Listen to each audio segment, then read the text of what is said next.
SP కాలువలు ఉన్నప్పటికీ, కళ్ళ ముందే కాలువలో నీళ్లు పారుతున్నప్పటికీ, మా బావులలో, బోర్లలో, వాగులలో, వంకల్లో నీళ్లు ఉన్నప్పటికీ ఇదే ముఖ్యమంత్రి గారు ఉన్నట్టే అని చెప్తే లక్షలాది ఎకరాలలో మొట్టమొదటిసారిగా ఒకనాడేమో కరెంటు లేక పంటలు వేసుకోలే, వాగులలో నీరు లేక పంటలు వేసుకోలే, మొట్టమొదటిసారిగా బిక్కుబిక్కుమంటూ బతుకుతున్న ప్రాంతం నా ఉత్తర తెలంగాణ ప్రాంతం అని చెప్పి మనం చేస్తున్నా.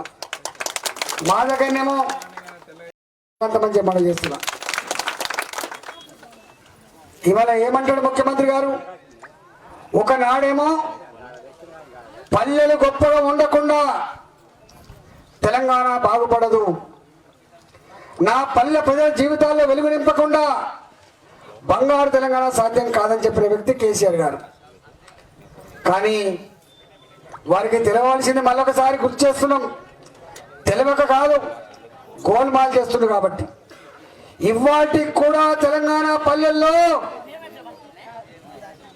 అన్ని వర్గాల కులాల ప్రజానికాన్ని అక్కడ చేర్చుకొని అన్నం పెట్టగలిగే తల్లి, కాపాడుకునే తల్లి భూతల్లి మాత్రమే మనం చేస్తున్నాం.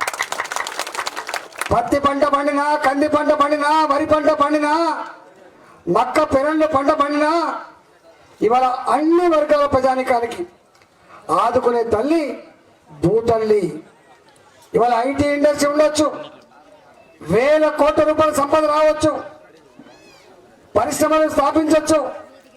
కానీ ఇప్పటికి కూడా కోట్ల మంది ప్రజానికానికి ఉపాధి కల్పించేది మాత్రం నీళ్లు, భూమి, వ్యవసాయం మాత్రమే విషయం మర్చిపోతున్నారు. మరి మా గ్రామాలలో వరి పంట వేసుకోకపోతే ఎట్లా జీవించాలి? మా గ్రామాలలో పత్తి పంట వేసుకోకపోతే ఎట్లా జీవించాలి?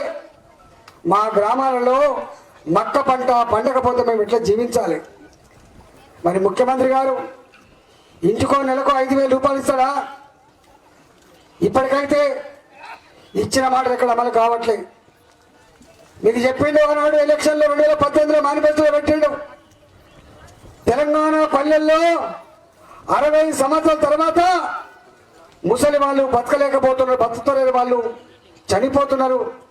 చనిపోయినాక మనం ఆదరించే కంటే బతుకున్నప్పుడే జీవగంజి పోయాలని 57 ఏళ్ళు నిండిన వాళ్ళకు, 57 సంవత్సరాలు నిండిన వాళ్లకు 2,000 పెన్షన్ ఇస్తామని చెప్పి మేనిఫెస్టోలో రాసుకొని ఎన్నికలప్పుడు మనం చెప్పి డబ్బాలో ఓట్లు వేసుకొని ఒడ్డెక్కేదాకా ఓడమల్లప్ప మాట, మీ పిల్లలకు మీ కష్టాలు రావద్దని, మీ దుఃఖం, మీ కన్నీళ్ళు పిల్లలకు వారసత్వంగా ఇవ్వద్దని, ఈ మట్టి బతుకులు వద్దని, ఆ పిల్లగాళ్ళు చదువుకుంటే పెద్ద ఉద్యోగం చేస్తే చూసి మునువా వాళ్ళు ఉపాసం ఉండి కూడా పిల్లల్ని చదివించిండు. ఆ మాట వాస్తవం కదా. ఒకనాడు ఊళ్ళో ఒక్కడు చదువుకుంటే ఎక్కువ, కానీ ఇవాళ ఈ తమ్మిడి యాక్టిలో కూడా ఇంటింటికి ఒకటి చదువుకొని ఉండవచ్చు అని చెప్పి మనం చేస్తున్నాం.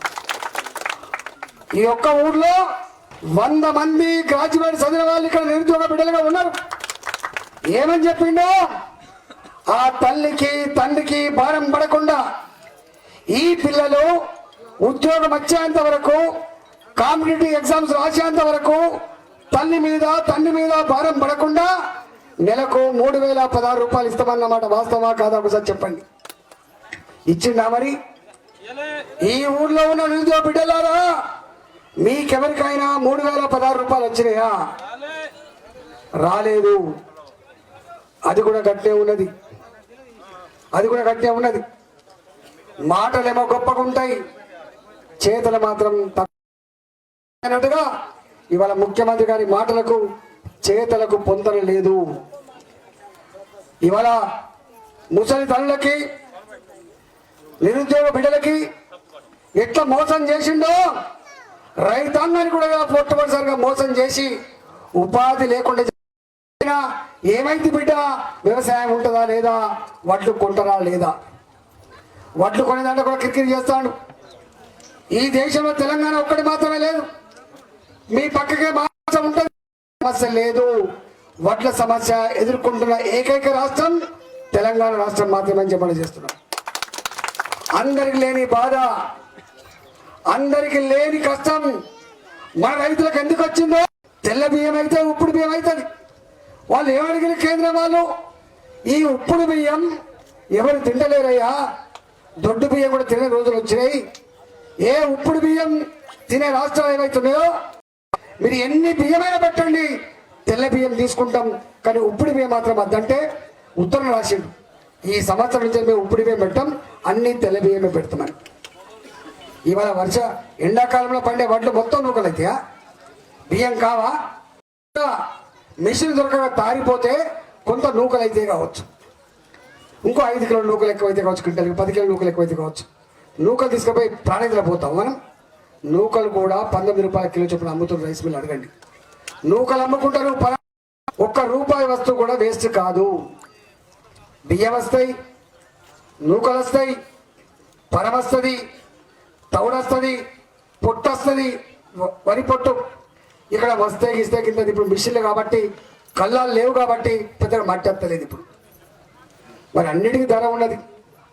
నేను మొన్న చెప్పిన ముఖ్యమంత్రి గారికి, ముఖ్యమంత్రి గారు ఇంకో 10 కిలోల నూకలు కనుక ఎక్కువ వస్తే, లేదా 15 కిలోల నూకలు ఎక్కువ వస్తే క్వింటాల్కి, ఆ 15 కిలోలకి 19 రూపాయలు చొప్పున అమ్ముకుంటే నీకు లాస్ వచ్చేది కిలోకు 10 రూపాయలు మాత్రమే. అంటే క్వింటాలకు 100 రూపాయలు, 150 రూపాయలు మాత్రమే లాస్ వస్తుంది. దాన్ని లెక్క కడితే మొత్తం ఈ ఎండాకాలం వచ్చే పంట మీద వచ్చే నష్టం ఒక 800 కోట్లు వస్తుంది కావచ్చు, 1000 కోట్లు వస్తుంది కావచ్చు.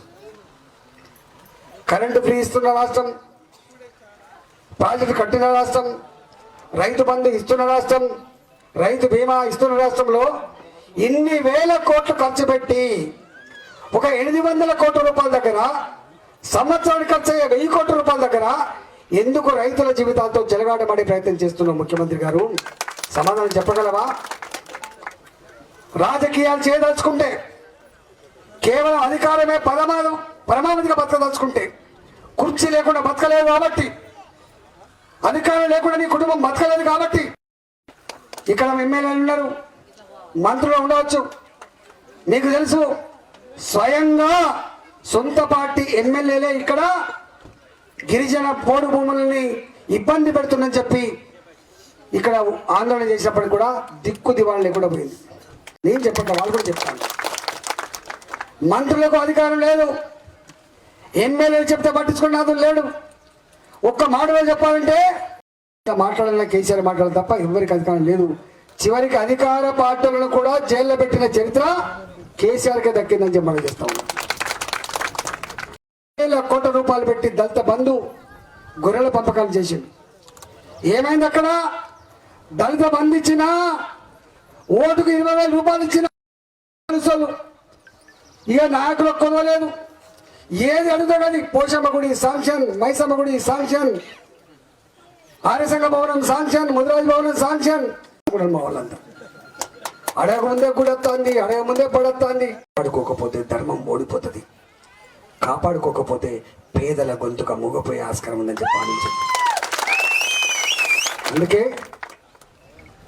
అవన్నీ అర్థమై తెలంగాణ ప్రజానికి ఎదురు చూస్తున్నాను మా తీర్పు కోసం. తెలంగాణ ఆత్మగౌరవ బావుగా నిలిపే బాధ్యత మా చేతుల్లో ఉంది. ఆ బాధ్యత నెరవేర్చాలని చెప్పి 6 నెలలు సప్పుడు చేయకుండా మౌనంగా భరించిండు. లాస్ట్ రోజుగా ఎన్నికల రోజు మాత్రం సిగముగినట్టు గుద్దుతే దిమ్మ దిగిపోయింది కేసీఆర్ గారు. ఇప్పుడు ఆయన ఆగమాగం అవుతాడు. ఎప్పటి నుంచి స్టార్ట్ అయింది? ఆగమాగం అవుతాడు. అక్కడ ప్రారంభమైంది కథ. ఇది హుజరాబాద్కే పరిమితం కాదు, ఇది రేపు సిరిపురు కాగజనలో కూడా జెండా ఎగురుతుంది. ఇది యావత్ తెలంగాణ గడ్డ మీద జరుగుతుంది, గుర్తుపెట్టుకోండి. వాళ్ళు అనుకుంటారు మనం గింతంతా బుడ్డ పార్టీ. ఎవరు కూడా ఏ పార్టీ బుడ్డ పార్టీ? ఈ దేశంలో 18 రాష్ట్రాలలో అధికారం నడుపుతున్న పార్టీ భారతీయ జనతా పార్టీ. 29 రాష్ట్రాలు ఉంటే 18 రాష్ట్రాల్లో అధికారాన్ని నడుపుతున్న పార్టీ భారతీయ జనతా పార్టీ. ఈ దేశంలో 542 మంది పార్లమెంట్ సభ్యులుంటే 303 మంది పార్లమెంట్ సభ్యులు కలిగిన పార్టీ భారతీయ జనతా పార్టీ. అందుకనే ఇవాళ వస్తానని నల్ల జెండాలు కట్టిండు. నేను ఎవరైనా చచ్చిపోయినా నేను అనుకుంటున్నా. హరీష్ గారు చెప్పింది మీరు కట్టుకోండి, మీకే అవి వర్తిస్తే మాకు వర్తించవు. మేము ఎవరైనా ప్రజల పక్షాన పక్షిలాగా వాళ్ళ గొంతుకై వాళ్ళ కష్ట సుఖాల్లో భాగమై వాళ్ళ కోసం కొట్లాడుతున్న బిడ్డలం, భారతీయ జనతా పార్టీ బిడ్డలం. ఇవాళ మీరు ఎన్ని చేసినా, మీరు మా మీద దాడులు చేయించినా, మీరు మాకు నల్ల జెండాలు పట్టించినా, మా మీద కేసులు పెట్టినా, మమ్మల్ని జైల్లో పెట్టినా తాత్కాలికంగా కొంత బాధపడుతుండొచ్చు. తప్పవని చెప్పి నిర్ణయించుకున్నాం. ఇవి తప్పవని చెప్పి నిర్ణయించుకున్నాం. ఇవన్నిటిని అధిగమించి ఖచ్చితంగా నీ కుట్రల్ని కుతంత్రాలు ఛేదించి రాబోయే కాలంలో భారతీయ జనతా పార్టీ తెలంగాణ రాష్ట్రంలో అధికారంలోకి రాబోతుంది. తప్పకుండా ఇవాళ ఏ సమస్యల మీదనైతే మీరు ఇవాళ దరఖాస్తు ఇచ్చిందో, ఏ సమస్య మీదనైతే మీరు ఇలా పాదయాత్ర చేసిందో ఆ సమస్యల పరిష్కారం రేపు భారతీయ జనతా పార్టీ అధికారంలో ఈ సమస్యలు పరిష్కరిస్తామని చెప్పి మీకు హామీ ఇస్తూ ఇవాళ పాల్వాయి హరీష్ గారు, అదేవిధంగా భారతీయ జనతా పార్టీ కార్యకర్తలు కావచ్చు, నాయకులు కావచ్చు, గత 6 రోజులుగా ఎర్రటి ఎండల్లో పాదయాత్ర నిర్వహించిన మీ అందరికి కూడా శుభాకాంక్షలు తెలియజేస్తూ తప్పకుండా మీకు విజయం చేకూరాలని చెప్పి భావిస్తూ సెలవు తీసుకున్నా. జై తెలంగాణ. హాయ్ ఫ్రెండ్స్, మా టుడే టుమారో యూట్యూబ్ ఛానల్ చూస్తున్నందుకు చాలా థ్యాంక్స్. మరిన్ని లేటెస్ట్ వీడియోస్ కోసం వెంటనే సబ్స్క్రైబ్ చేయండి. అలాగే ఈ బెల్ ని కూడా రింగ్ చేసేయండి. మా నోటిఫికేషన్స్ అన్ని మీ మొబైల్లో వస్తాయి. అలాగే మా వీడియోస్ మీకు నచ్చితే లైక్ చేయండి, షేర్ చేయండి, నచ్చకపోతే కామెంట్ చేయండి.